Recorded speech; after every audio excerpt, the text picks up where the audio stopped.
오늘 함께 나눌 말씀은 히브리서 5장 6절로 10절에 있는 말씀입니다. 또한 이와 같이 다른 데서 말씀하시되 내가 영원히 멜기세덱의 반차를 따르는 제사장이라 하셨으니 그는 육체에 계실 때에 자기를 죽음에서 능히 구원하실 이에게 심한 통곡과 눈물로 간구와 소원을 올렸고 그의 경건하심으로 말미암아 들으심을 얻었느니라. 그가 아들이시면서도 받으신 고난으로 순종함을 배워서 온전하게 되셨은즉 자기에게 순종하는 모든 자에게 영원한 구원의 근원이 되시고 하나님께 멜기세덱의 반차를 따른 대제사장이라 칭하심을 받으셨느니라. 아멘. 함께 기도하시겠습니다. 말씀 가운데 역사하시며 예배 가운데 함께 하시는 자비하신 주님, 이 시간 성령께서 역사해 주셔서 우리들의 마음밭을 주장해 주시고 말씀에 기름 부어 주셔서 부족한 종에게 능력을 더하여 주시옵소서. 시종을 주님께 의탁하오며 예수님의 이름으로 간절히 기도합니다. 아멘. 주님의 은혜가 여러분과 CBS 방송을 청취하시는 모든 분들과 함께 하시기를 주님의 이름으로 축원합니다. 오늘은 고난주간이 시작되는 종려주일입니다. 바로 예수님께서 십자가를 지시기 위해서 예루살렘에 입성하시는 날입니다. 오늘부터 이제 주님이 부활하신 전날, 그러니까 토요일까지 일주일을 우리는 고난주간이라고 합니다. 고난주간에는 그리스도께서 당하신 그러한 고난을 몸소 우리가 체험하며 그 깊은 뜻을 체험하는 그런 주간이 되어야 합니다. 그런데 벌써 코로나가 1년을 넘어서 계속되면서 우리를 힘겹게 하고 있습니다. 우리는 고난주간에 왜 주님께서 십자가를 지셔야만 하셨는가? 왜 주님은 그 십자가의 엄청난 고난을 받으셨는가? 그것이 누구를 위한 그런 고난이셨는가? 이것을 우리가 깊이 묵상하면서 다시 한번 주님의 그 큰 사랑에 뜨겁게 감사하는 그런 주간이 되어야 하는 것입니다. 오늘 히브리서 5장 6절로 10절 말씀 가운데 대제사장적인 그런 예수 그리스도의 사역에 대해서 우리가 은혜를 나누고자 합니다. 이스라엘의 대제사장들은 백성들을 위해서 제사를 드리기 전에 자기를 위한 속죄 제사부터 먼저 드려야 했던 것입니다. 왜냐하면 제사장도 죄인이었기 때문입니다. 자신의 죄를 먼저 씻고 그 다음에 백성들을 위해서 제사를 드렸던 것입니다. 구약의 제사장은 연약한 인간이었기 때문입니다. 그러나 예수님은 죄인을 위해서 죽으셨지만 죄가 없으신 분이십니다. 인간의 연약함을 아시고 직접 체험도 하셨지만 바로 예수님은 그 연약한 분이 아니십니다. 이것은 구약의 대제사장과 예수님의 차이점입니다. 예수님은 단번에 십자가에서 피 흘려 죽으심으로 말미암아서 완전한 속죄를 이루셨습니다. 그로 말미암아 수천 년 동안 해왔던 그 짐승을 잡아서 드리던 속죄 제사를 멈추게 하시고 양과 소의 피가 아닌 자신의 피로 친히 단번에 완전한 속죄를 이루신 것입니다. 그러므로 예수를 믿는 자에게는 다시 드려야 할 속죄제가 없는 것입니다.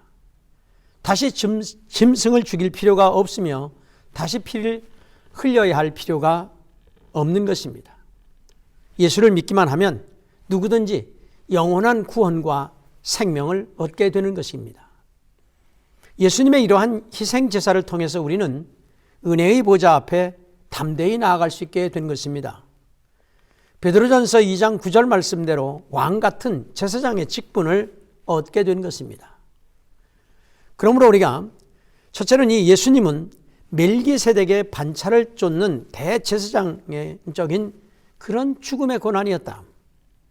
오늘 6절과 10절 말씀에 하나님께 멜기세덱의 반차를 쫓는 대제사장이라 칭하심을 받았느니라 그렇게 기록하고 있습니다.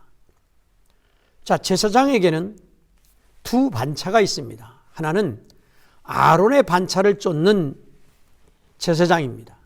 민수기 20장 말씀에 보면 아론은 제1대 제사장이었습니다. 그리고 아론의 아들 엘르아살이 아론의 뒤를 이어서 제사장이 되었습니다. 엘르아살은 그 아들에게 제사장 직분을 물려주지요. 이처럼 이스라엘의 대제사장은 대대로 아론의 혈통을 따라서 임명되었던 것입니다. 그런데 히브리 기자는 오늘 6절 말씀에서 또한 이와 같이 다른 데서 말씀하시되 내가 영원히 멜기세덱의 반차를 따르는 제사장이라 하셨으니라고 이렇게 말씀하고 있어요. 이 말씀은 여러분 바로 7장 1절로 3절과 연결이 되고 있습니다. 이 멜기세덱은 살렘 왕이요 지극히 높으신 하나님의 제사장이라 여러 왕을 쳐서 죽이고 돌아오는 아브라함을 만나 복을 빈 자라. 아브라함이 모든 것의 10분의 1을 그에게 나누어 주니라. 그 이름을 해석하면 먼저 의의 왕이요 그 다음은 살렘 왕이니 곧 평강의 왕이요 3절에 아버지도 없고 어머니도 없고 족보도 없고 시작한 날도 없고 생명의 끝도 없어 하나님의 아들과 닮아서 항상 제사장으로 있느니라. 자, 이렇게 멜기세덱은 아비도 없고 어미도 없는 자라는 것입니다. 멜기세덱은 창세기의 족보에 기록도 없는데 불쑥 나타나서 하나님의 일을 한 대제사장이었습니다. 그래서 아비도 없다. 그렇게 한 것입니다. 그런 그가 어떻게 해서 제사장이 되었는지는 알 수는 없습니다. 아주 신비한 그런 제사장이죠. 창세기에 의하면 14장 17절 이하의 말씀에 아브라함에게만 한 번 나타난 아주 독특한 존재였습니다. 성경은 예수님께서 멜기세덱의 반차를 쫓아서 대제사장이 되었다 이렇게 말씀하고 있습니다. 이것은 예수님께서 어떤 족보를 따르는 것이 아니라 하나님께서 세우심으로 제사장이 되셨다고 하는 그런 의미예요. 역사상 제도적인 제사장들은 모두 다 세습적이었습니다. 그러나 예수님은 멜기세덱같이 전적으로 하나님의 주권으로 주어진 대제사장이었다고 하는 사실입니다. 구약시대의 제도적인 제사장은 자기가 살아있는 동안에만 구원의 근원이었습니다.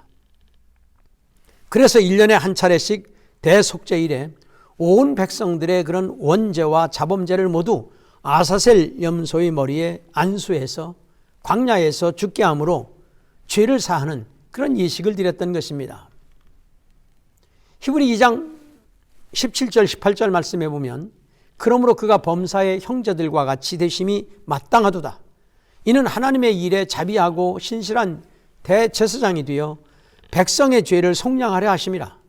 그가 시험을 받아 고난을 당하셨은즉 시험 받는 자들을 능히 도우실 수 있느니라. 그렇게 말씀하셨고 또한 6장 20절 말씀에서는 그리고 앞서 가신 예수께서 멜기세덱의 반차를 쫓아 영원히 대제사장이 되어 우리를 위하여 들어가셨느니라. 히브리 7장 27절 말씀에서는 그는 저 대제사장들이 먼저 자기 죄를 위하고 다음에 백성들의 죄를 위하여 날마다 제사를 드리는 것과 같이 할 필요가 없으니 이는 저가 단번에 자기를 드려 이루셨음이니라. 자, 이와 같은 말씀들을 요약해 보면 여러분 바로 그리스도께서 구약시대에 많은 짐승들을 잡아서 속죄제를 드리던 것을 자기의 몸을 희생의 제물로 단번에 드림으로 마지막 제사장이 되어주셨다고 하는 것입니다. 예수님의 고난의 최절정은 바로 십자가의 죽음이셨지요. 그 십자가는 악한 죄인들이나 노예들을 못 박아 죽이던 형틀이었습니다. 마태복음 27장에 보면 온갖 희롱을 당하시고 온몸에 책찍을 맞으시고 가시관을 쓰시고 6시간 동안이나 십자가에 달려서 몸부림치시고 목마르시다고 하셨습니다. 그리고 옆구리에 창을 받으시고 모든 인류의 죄값으로 저주를 받으신 그런 고난이었어요. 많은 사람들이 지옥불에 들어가서 당해야 할 그런 고난을 예수님 홀로 당하시는 그런 고난이었습니다. 마침내 여러분 엘리 엘리 라마 사박단이라고 하시면서 부르짖으셨어요. 그러니까 어떤 이들은 엘리야를 부른다 그렇게 했습니다. 그러나 주님은 엘리야를 부르는 것이 아니라 바로 하나님을 부르는 것입니다. 나의 하나님, 나의 하나님, 어찌하여 나를 버리시나이까? 이 순간이야말로 여러분, 고난과 고민과 고초와 고통의 최절정의 순간이었던 것입니다. 인류의 죄를 지시고 버림받은 죄인으로 십자가를 지시는 그 순간, 하나님으로부터 버림과 외면을 당하시는 처절한 그런 외로움 속에서의 사투였던 것입니다. 몸은 깨어지고 심장은 파열되고 조롱당하고 멸시를 받으면서 제자들에게 또한 배신을 당하시고 죽으셨다고 하는 것입니다. 사도 바울은 골로새서 1장 24절에서 나는 이제 너희를 위하여 받는 괴로움을 기뻐하고 그리스도의 남은 고난을 그의 몸된 교회를 위해서 내 육체에 채우노라 그렇게 고백했습니다. 십자가는 가장 극악무도한 죄인들을 처형하는 형틀로서 당시 사람들은 십자가형을 듣기만 해도 정말 몸서리 쳐지는 것, 생각만 해도 소름이 끼치는 것입니다. 그런데 오늘날 이 십자가는 영광과 축복과 평화의 상징이 되었습니다. 많은 사람들이 십자가를 바라보고 또 그 십자가를 통해서 참되고 영원한 구원과 희망을 소유하게 되었던 것입니다. 십자가는 우주와 모든 인류에게 가장 큰 이적이요 기적인 것입니다. 바로 절망의 십자가가 희망의 십자가가 된 것이죠. 저주의 십자가가 축복의 십자가가 된 것입니다. 치욕의 십자가였지만 바로 영광의 십자가가 되었습니다. 멸시의 십자가였지만 존귀한 십자가가 되었습니다. 고통의 십자가였지만 바로 평화의 십자가가 되었다고 하는 사실입니다. 실패의 십자가였지만 승리의 십자가가 되었습니다. 사망의 십자가였지만 영생의 십자가로 변화되었습니다. 그러므로 여러분, 아무리 우리가 힘들고 고통스럽고 괴로워도 자기 십자가를 지고 예수님의 고난에 동참하는 그러한 주간이 되시기를 바랍니다. 그리고 두 번째는 예수님은 스스로 제물이 되신 제사장이십니다. 대제사장은 제사를 드리는 사람이지 자신을 제물로 드리지는 않았습니다. 아론의 자손들인 대제사장 중 스스로 제물이 된 이는 한 명도 없습니다. 그러나 예수님은 그 스스로 제물이 되신 대제사장이셨던 것입니다. 이런 분은 오직 예수님 한 분밖에는 없습니다. 대제사장으로서 스스로 제물이 되셔서 심한 그런 통곡과 눈물로 하나님께 간구한 분, 그분이 바로 예수님이신 것입니다. 오늘 본문 7절 말씀해 보면 그는 육체에 계실 때에 자기를 죽음에서 능히 구원하실 이에게 심한 통곡과 눈물로 간구와 소원을 올렸고라고 말씀하고 있습니다. 이 장면을 히브리 기자는 겟셋만의 동산에서 땀방울이 핏방울이 되도록 고뇌에 찬 기도의 장면을 연상하며 이 글을 쓰고 있는 것입니다. 이것은 예수님의 지상사역 전체에 해당된다고 볼 수 있는 것입니다. 왜냐하면 예수님은 인성을 지니신 분이시기 때문에 보통 사람들과 마찬가지로 육체를 지니셨고 동일한 성장 과정을 거치셨습니다. 배고픔과 피곤함과 희노애락의 감정을 모두 소유하셨던 것입니다. 이것은 곧 예수님께서 보통 사람들과 마찬가지로 바로 죽음 앞에서도 나약할 수밖에 없는 그런 존재였음을 의미해 주는 것입니다. 그러므로 자신이 겪는 그런 십자가가 죽음의 사역을 앞에 놓고 그 하나님께 심한 통곡과 눈물로 간구와 소원을 올렸던 것입니다.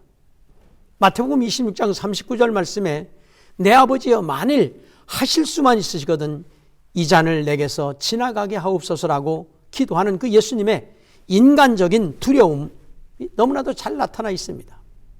그러나 그 같은 상황 속에서도 하나님의 뜻에 절대 복종하셨다고 하는 사실입니다. 자신의 죽음을 뻔히 알면서도 죽음을 회피하지 아니하고 담대하게 예루살렘을 향해서 올라가셨던 그 결심, 이렇게 죽음이라고 하는 무거운 짐에 말로 표현할 수 없는 그 엄청난 압박을 받으면서도 나의 원대로 마옵시고 아버지의 뜻대로 하옵소서라고 기도하셨듯이 끝까지 순종하셨습니다.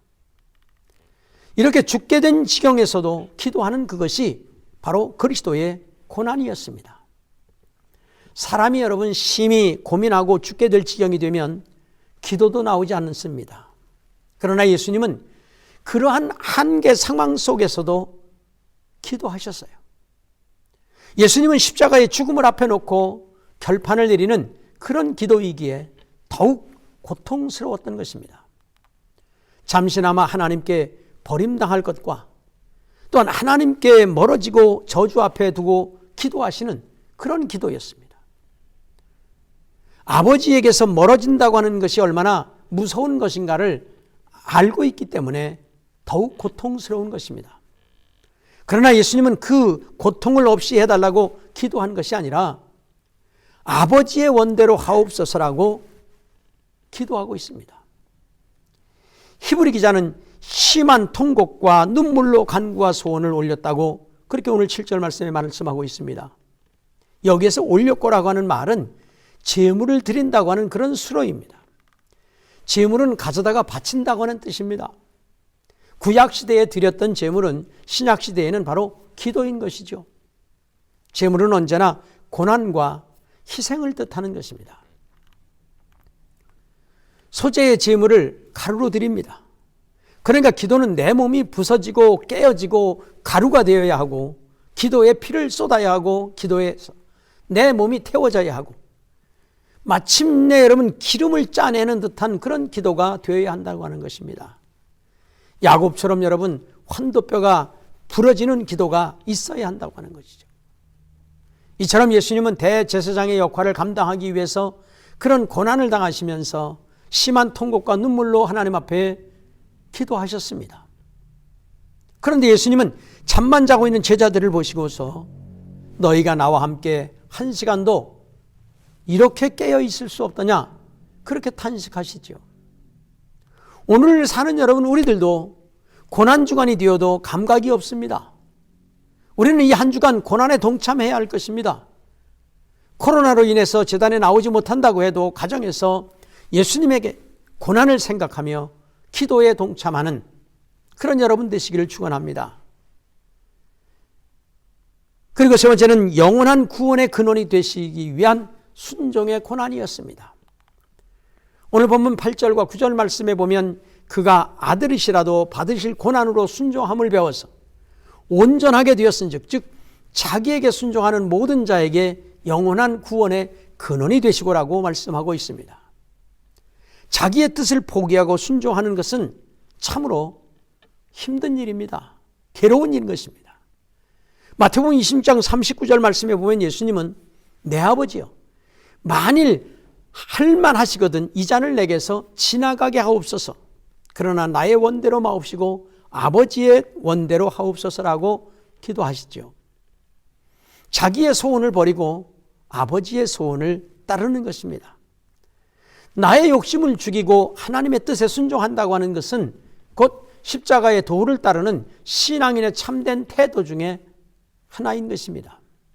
그리스도인은 나의 생각이나 주장이 옳지만 자신의 생각과 주장을 버리고 하나님 말씀에 복종하는 그런 순종의 고난을 배워야 하는 것입니다. 그러기에 사무엘은 사무엘상 15장 22절에서 순종이 제사보다 낫다 그렇게 말씀했습니다. 자신의 몸이 소재와 같이 가루가 된다고 할지라도 순종하지 않는 것이라고 한다면 하나님 앞에서 아무런 유익이 되지 못한다고 하는 말씀입니다. 자기의 몸을 불태워서 번제로 드린다 할지라도 순종이 없는 것이라고 한다면 결코 하나님을 기쁘시게 못한다는 것입니다. 자기의 몸을 드리고 많은 제물을 바친다고 하더라도 하나님의 명령에 순종하지 못하면 아무런 가치가 없는 것입니다. 그러나 순종하면 당장에는 손해를 본다고 해도 하나님의 뜻을 따를 때에 시험과 분쟁이 있다고 할지라도 결국은 그것이 축복이요 승리인 것입니다. 베드로를 비롯한 모든 사도들이 오순절에 성령을 충만히 받아서 기적을 베풀고 다닐 때에 대제사장들과 공회원들이 그들을 붙잡아다가 예수의 이름으로 사람을 가르치지 말라고 언금을 합니다. 그러나 베드로는 담대하게 베드로와 사도들이 대답하여 이르되 사람보다 하나님께 순종하는 것이 마땅하니라 담대하게 말했습니다. 이것이 산제사의 믿음인 것입니다. 이 믿음으로 베드로는 십자가에 거꾸로 달려 순교할 수 있었던 것입니다. 믿음의 조상 아브라함은 순종해서 친척 아비집을 떠나고 독자 이삭을 모리아산의 번제로 드리기까지 순종할 수 있었던 것입니다. 사랑하는 성도 여러분, 예수님은 우리를 위해서 스스로 대제사장이 되신 분이십니다. 영원한 구원의 근원이 되시는 분이십니다. 구원의 즐거움은 영원한 것입니다. 질적인 면에서 영원한 것이고 그 특성에 있어서도 완전한 것입니다. 이 예수님을 깊이 생각하시면서 이 영원한 구원을 받게 해주신 주님께 감사하는 그런 절기가 되시기를 바랍니다. 고난으로 순종하신 그 예수님께 순종하며 나아감으로 이 영원한 구원이 더욱 풍성해지시기를 주님의 이름으로 축원합니다. 기도하시겠습니다. 여러분, 믿음으로 아픈 부분에 손을 얹으십시오. 자비하신 주님, 이 시간 오셔서 우리의 손이 아닌 주님의 능력의 손, 그 십자가에 피 묻은 손길이 우리의 깨어지고 상하고 고장난 부분들 만져주심으로 깨끗하게 고쳐질 줄로 믿습니다. 완전하게 치유될 줄로 믿습니다. 온전하게 회복될 줄로 믿습니다. 나사렛 예수 그리스도의 이름으로 명하노니 깨끗하게 고쳐질지어다. 완전하게 치유될지어다. 온전하게 회복될지어다. 악한 사탄 마귀는 떠날지어다. 아멘. 자비하신 하나님, 우리는 고난주간을 이제 맞이합니다. 우리를 위한 그 고난, 그 주님의 고난을 깊이 묵상하면서 만분의 1이라도 동참하는 그런 한 주간이 되도록 주님 도우시기를 간절히 바라고 원합니다. 성령님께서 우리를 붙잡아 주시고 인도해 주셔서 모든 성도들에게 합력해서 하나님의 영광을 돌리며 선을 이루도록 도우시기를 간절히 바라고 원합니다. 이제는 우리 주 예수 그리스도의 은혜와 아버지 하나님의 무한하신 사랑과 성령의 교통하심이 예배를 마치고 흩어지는 믿음의 권속들 위에 이제로부터 영원토록 함께 하시기를 간절히 축원하옵나이다. 아멘.